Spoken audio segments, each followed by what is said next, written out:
আজকে আমি আপনাদেরকে দেখাবো কিভাবে আমি গাড়িতে উঠি, কিভাবে আমি গাড়ির দিকে যাচ্ছি।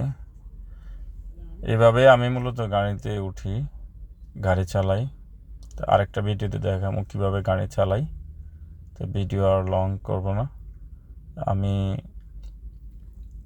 আপনার হুইল চেয়ার নিয়ে গাড়িতে উঠতে গেলে আরেকটা ঝামেলা, এই মানে হুইল চেয়ার থেকে মুভ হয়ে ট্রান্সফার হয়ে গাড়িতে যাওয়া চাইতে আমার কাছে এটা ইজি পদ্ধতি হয়। তবে জায়গা যদি একটু আনইভেন হয় তাহলে সমস্যা, মানে একটু উঁচু নিচে বাম্পি হলে আপনার এই পা লক থাকতে চায় না। তারপরেও ম্যানেজ করে উঠি, এভাবেই উঠি, এভাবেই ইয়ে করি।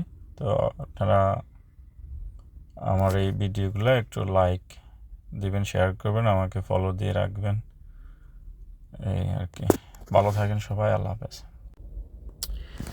আজকে আমি আপনাদেরকে দেখাবো কিভাবে আমি গাড়িতে উঠি, কিভাবে আমি গাড়ির দিকে যাচ্ছি।